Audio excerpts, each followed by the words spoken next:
ಅಪ್ಪ ಇರುವುದು ಮಾತ್ರ ಅಲ್ಲ, ನಾನು ಅಪ್ಪನೇ ಮಗ. ಅಪ್ಪ ಇರುವುದರಿಂದ ನನ್ನ ಇದ್ದ ಹಾಗೆ ಅಲ್ವಾ?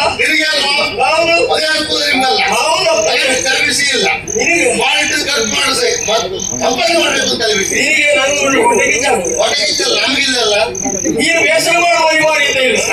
ಯಾಕೆ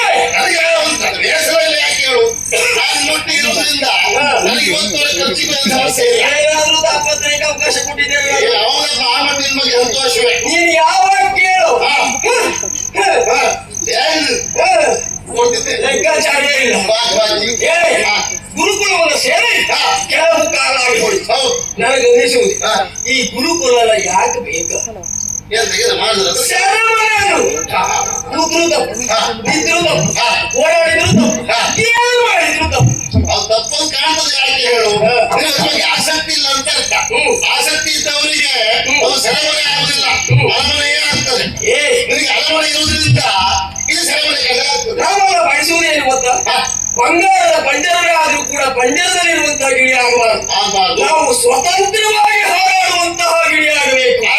ಆ ಕಾರಣಕ್ಕಾಗಿ ಗುರುಕುಲವೇ ಇದ್ರೂ ಕೂಡ ನನಗೆ ಬೇಕಾದದ್ದು ಬೇಕಾದ ಹಾಗೆ ಸಿಗುವ ವ್ಯವಸ್ಥೆಯನ್ನು ಮಾಡಿಕೊಂಡವ. ನಾನೇ ವ್ಯವಸ್ಥೆ ಮಾಡ್ತಾ ಇದ್ದವ ಅಲ್ವಾ? ಕೆಲವರಿಗೆ ಗೊತ್ತಾದರೂ ಹೇಳುವುದಿಲ್ಲ. ಯಾಕೆ? ನಾನೊಬ್ಬ ರಾಜಕುಮಾರ. ರಾಜಕುಮಾರ ಆದ್ರೆ ಇಷ್ಟು ಬೆಲೆ, ಇಷ್ಟು ಮರ್ಯಾದೆ ಅಂತ ಈಗ ಗೊತ್ತಾಯ್ತು. ಹಾಗಾಗಿ ನಾನು ನೋಟಿಗಿದ್ದಲ್ಲ ಇನ್ನು ಕೇಳಲಿಕ್ಕೆ ನಮ್ಗೆ ಯಾರಿದ್ದಾರೆ? ನಮಗಂತಲ್ಲ, ನಮ್ಮ ಸಾಲದವರಿಗೆ ಆಗಿ ನಿಮ್ಮೊಟ್ಟಿಗೆ ನಿಮ್ ಜೊತೆ ದುರದೆ ಬಿಟ್ರೆ ನಮಗಿಂತದ್ದು ದುಡಿಯಾಸ ಅಂತ ಎಲ್ಲೂ ಇಲ್ಲ. ಆದ್ರೂ ಒಂದು ನಿಮಗೆ ಹೇಳ್ಕೊಳ್ಳಿಕ್ಕೆ ಅನುಕೂಲ ಇದ್ದಾರೆ ಆಗಿನ ಮಗ ನಾವು ಅಂತ. ನಮ್ಮ ಸಾಲದವರಿಗೆ ಅದಿಲ್ಲ. ನಾವು ಮಿತ್ರ, ನಿನ್ನ ಸ್ಥಾನದಲ್ಲಿದ್ದವರು ಕೆಲವರೆಲ್ಲ ಈ ಸಮಸ್ಯೆ ಮಾಡಿಕೊಳ್ಬಹುದು. ಹಾಗಂತ ನೀನ ಸಮಸ್ಯೆ ಮಾಡಿಕೊಳ್ಳುವುದು ಬೇಡ. ಯಾಕೆಂದ್ರೆ ನೀನೇ ಬೇಕು ಅಂತ ಹೇಳುವ ಇಲ್ಲಿ ಬಹಳ ಜನ ಇದ್ದಾರೆ, ಗೊತ್ತುಂಟಾದ್ರೆ.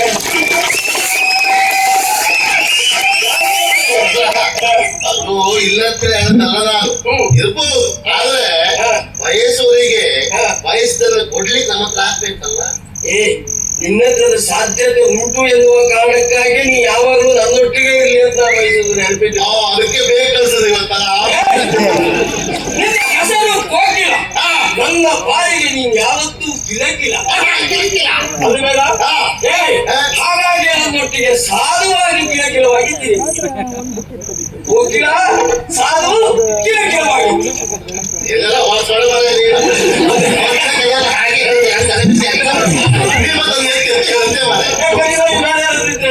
ಹೇಳ್ಬೋದು. ಹೇಳಲಿಕ್ಕೆ ಒಬ್ಬರಂತೆ ಹೇಳ್ಬೋದಿದ್ದರೆ ಕೇಳೋದೇನು? ನಿನ್ನಂತ ನಾನು ಸಿಕ್ಕಿದ್ದೀನಿ ಒಬ್ಬರೇ. ಈಗ ನನ್ನ ಮಾತು ಮತ್ತೆ ಯಾರು ಬೇಡ. ಇರ್ಬೋದು ಅಂತ ನಮ್ಗೆ ಸಿಕ್ಕಿಲ್ಲ ಅಂತ. ಪ್ರಪಂಚಕ್ಕೆ ಸೂರ್ಯ ಒಬ್ಬನೇ, ಒಬ್ಬನೇ ಹಾಗೆ ಇರಬೇಕು. ಯಾವಾಗ ಮುಳುತ್ತೋ ಯಾವಾಗ ಮುಳುತ್ತ ವ್ಯವಸ್ಥೆ ಮಾಡ್ಕೊಡ್ತೇನೆ. ಅವ ಮುಳುಗಿದ ತಕ್ಷಣ ಇವು ಮುಳುತ್ತ ಹಾಗೆ ಆಗ್ಬೇಕು. ಅದ್ರಲ್ಲಿ ಮುಳುಗವ ಬೆಳಗ್ಗೆ ಹೇಳಿದವ. ಯಾಕೆ ನಾವಿದ್ದದ್ದು ಗುರುಕುಲದಲ್ಲಿ. ಗುರುಕುಲದಲ್ಲಿ ಸಂಜೆ ಆದ ಮೇಲೆ ಹೊರಗೆಲ್ಲ ಹೋಗ್ಲಿಕ್ಕೆ ಬಿಡುವುದಿಲ್ಲ. ಇಲ್ಲ ಇಲ್ಲ, ಅದಕ್ಕೆ ಮೊದಲೇ ತಂದಿರುತ್ತೆ. ಹೋಗುದೇ ಬೇಡ ಅಂತೇಳಿ ಸಂಜೆ ಆಗುವುದರೊಳಗೆ ಎಲ್ಲ ವ್ಯವಸ್ಥೆಯನ್ನು ಪೂರೈಸಿ ಎಲ್ಲವೂ ಆದ್ರೂ ಏನೂ ಆಗದೆ ಹೋದ ಹಾಗೆ ಅಲ್ಲೇ ಮಾಡಿದ್ದೆ. ಯಾರಿದ್ರು ನೀವೊಬ್ಬ ತಿರುಗಾಡ್ತಾ ಇರ್ತೆ. ಒಂದು ಪ್ರಮಾಣದಲ್ಲಿ ರಾಜಕುಮಾರರು ಸಂಜೆ ಆದ್ಮೇಲೆ ಮಾತಾಡುವುದಿಲ್ಲ. ಗಂಭೀರ ತಗೊಂಡಿದ್ದಾರೆ, ಗಂಭೀರ ತಗೊಂಡಿದ್ದಾರೆ. ನಡೆಸುತ್ತಾ ಇದ್ದವು. ಮತ್ತದು ತಪ್ಪ ಹೇಳು. ಅಲ್ಲದೆ ಹೋದ್ರೆ 3 ದಿವಸದ ಬದುಕು. ನಿನ್ನೆ ಹುಟ್ಟಿದವ ಇವತ್ತು ಬದುಕ್ತಾನೆ ಅಂತ ಹೇಳಿಕ್ಕೆ ಆಗುದಿಲ್ಲ. ಇವತ್ತಿನ ಒಳಗೆ ಸಾಯಬಹುದು. ಅಲ್ಲ, ಇವತ್ತಿದ್ದವ ನಾಳೆ ಇರ್ತಾನೆ ಅಂತ ಹೇಳಿಕ್ಕೆ ಆಗ್ತದ? ಅದು ಮತ್ತೆ ನೀ ಹೇಳಿ ತಗೊಳ್ಳುವುದೇನ? ಮತ್ತೆ ನೀವು ಮತ್ತೆ ತಗೋ ಅಂತ ಹೇಳಿಕ್ ನೀವೇನು ತಗೊಳ್ಳದೆ ಹೋದವ್ರೇನ? ನನಗೆ ತಂದು ಕೊಡುವ ನೀನಾದ್ರು ನನಗಿಂತ ತಗೊಳ್ಳುವ ನೀವೇ. ತಗೊಂಡ್ರು ಹಾಳಾಗಿರುವುದಿಲ್ಲ, ಮುಳುಗುವುದಿಲ್ಲ. ನೀವೆಲ್ಲ ಹೇಳುವುದೇ ಹಾಗಾಗಿ ನೀರೇ ಕೊಡ್ತೀಯ, ಯಾವ ಕೊಟ್ಟೆ ನನಗೆ ಗೊತ್ತಾಗುವುದಿಲ್ಲ. ನೀವು ತಗೊಳ್ತಿದ್ದೆ, ನಾನು ತಗೊಳ್ತಿದ್ದೆ, ಅಷ್ಟು ಮಾಡಿ ಗೊತ್ತಾಗುವುದು.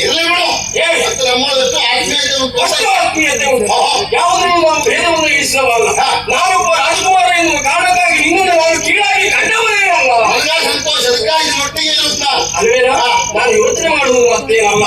ನಾಳೆ ಇರ್ತೇವೆ ಎನ್ನುವುದು ನಮ್ಗೆ ಗೊತ್ತಿಲ್ಲ ಎನ್ನುವುದರ ಅರ್ಥ ಹಾ. ಇವತ್ತು ಹೇಗ್ ಬೇಕು ನಾವು ಹಾಗಿರ್ಬೇಕು ಅಂತ ಅಲ್ವೇನ ಹೌದು. ಪ್ರಪಂಚವನ್ನು ನೋಡಿದಾಗ ನನಗೆ ಬೇಸರ ಆಗ್ತದೆ. ಯಾಕೆ ಅಯ್ಯೋ ಯಾರು ನೋಡು ಚಿಂತೆ ಚಿಂತೆ ಚಿಂತೆ. ಹಾ, ಉಪ್ಪಿದ್ದವನಿಗೆ ಅನ್ನದ ಚಿಂತೆ, ಹಾ.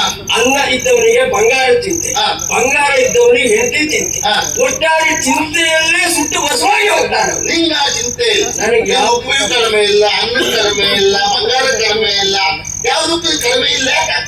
ಯಾಕೆ ಯಾಕೆ ಹೆಸರಿನಲ್ಲಿಯೇ ಉಂಟು ಮಥನ, ರೂಪ, ಕಾಮ, ಮದ, ಧನ ಎಲ್ಲವನ್ನು ಹೊಂದಿದವನು. ಹೌದು. ಹಾಗಾಗಿ ನನಗೆ ಬೇಕು ಬೇಕಾದ ಹಾಗೆ ಬೇಕಾದದ್ದನ್ನು ಬಯಸಿ ಬದುಕುತ್ತಾ ಇದ್ದೇನೆ. ಒಳ್ಳೆಯದು. ಇಷ್ಟು ಇದ್ದಂತಹ ನನಗೆ ಒಂದೇ ಒಂದು ವಿಷಯದಲ್ಲಿ ಮಾತ್ರ ಬೇಸರ ಉಂಟು. ಯಾವ್ದಪ್ಪ? ಆಗ ಒಂದು ವ್ಯಕ್ತಿಯಾಗಿರುವಂತಹ ನನ್ನನ್ನು ಈ ಗುರುಕುಲ ಗೌರವಿಸಬೇಕಾಗಿತ್ತು, ಹಾ. ಮಂದಿಸಬೇಕಾಗಿತ್ತು. ಅದೇ ಅಂತ ವಿಷಯ ಮಾಡ್ತಾರೆ. ಬದಲಾಗಿ ಮಂದಿಸುವುದು ಯಾರನ್ನ? ಈಗ ನಿನಗೆ ಯಾವಾಗ ಮನ್ನಿಸ್ಬೇಕು, ಸಮ್ಮಾನಿಸ್ಬೇಕು ಅಂತ ಉಂಟಾ?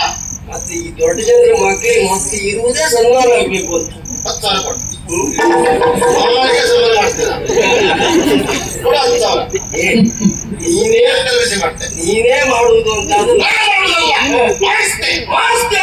ಕೊಟ್ಟಿದ್ದೆ. ಇಂಥದ್ದಲ್ಲಿ ಇಂಥ ಮಾಡ. ಸರಿ ಉಂಟು. ಹಾ, 4 ಜನ ನಮ್ಮೊಟ್ಟಿಗೆ ಇರ್ಬೇಕು ಅಂತ ಬಯಸುವುದು ಯಾಕೆ ಗೊತ್ತಾ? ಹಾ. 4 ಜನ 4 ಕಡೆ ನಮ್ಮ ಖರ್ಚಲ್ಲೇ ಸನ್ಮಾನ ಮಾಡಿದ್ರೆ ಸಾಕು. ಹಾ. ಆಮೇಲೆ 10 ಕಡೆ ಮತ್ತೊಬ್ಬರು ಖರ್ಚಾಕಿ ಸನ್ಮಾನ ಮಾಡುವ ಸಿದ್ಧ. ಅದಕ್ಕೆ ಒಂದು ಪ್ರಚಾರ ಬೇಕು ಅಂತ. ಹೌದು. ಪ್ರಚಾರ ಬೇಕಾ? ಖರ್ಚು ಮಾಡ್ಬೇಕು. ಹೌದು.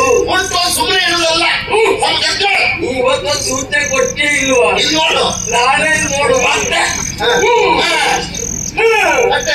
ಅಷ್ಟೇ. ಈ ಕೊಟ್ಟನ್ನ ತಗೊಂಡೋಗಿ. ಹಾ. ಭಯ?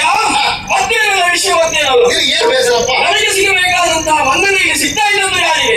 ಆ ದತ್ತದಲ್ಲಿದ್ದ ಸಹೋದರನಿಗೆ. ಹಾ, ಹಾ, ಹಾ, ಹಾ, ಹಾ, ಹಾ. ವಿಷಯ ಎಲ್ಲುಂಟು. ಅವನಿಗೆ ಮಾನ ಉಂಟ, ಮರ್ಯಾದೆ ಉಂಟ. ಯಾರಿಗಿಲ್ಲಪ್ಪ?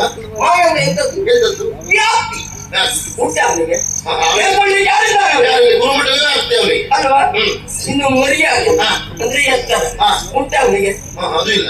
ನಾವಿಬ್ಬರು ಇದ್ರೆ ನನಗಿಂತ ಸ್ವಲ್ಪ ಎತ್ತರ ಕಾಣುವುದು. ಓದ್ತಾ ಇದ್ದ. ಮತ್ತೊಂದು ಬಿಟ್ಟು ಬೇರೆ ಯಾವುದಿಲ್ಲ ನನಗಿಂತ ಎತ್ತರ ಇದ್ದಾನ. ಓಹೋ. ಆದರೂ ಹಾ. ಈ ಜೇನು ಹುಳಗಳು ರಾಣಿ ಹುಳವನ್ನು ಮುತ್ತುವ ಹಾಗೆ ಹಾ. ಹೋಗಿ ಎಲ್ಲ ಅವನನ್ನೇ ಮುತ್ತು. ಹೌದು. ಎಂತ ಉಂಟ ಅವನಲ್ಲಿ? ಅಂದ್ರೆ ಅವನು ನೋಡ್ರಿ ಈಗ ಆ ಪಾಪಿ ಮಗ ಒಪ್ಪಿ ಏನಕ್ಕೂ ಬೇಡ ಹೋದವ ಅಂತ ಮಾಡಿ ತೋರ್ಸು. ಹಾ. ನಾವೇ ಅಲ್ಲಿಲ್ಲ. ಇದೇ ತಪ್ಪು ಅಂತ ಹೇಳು.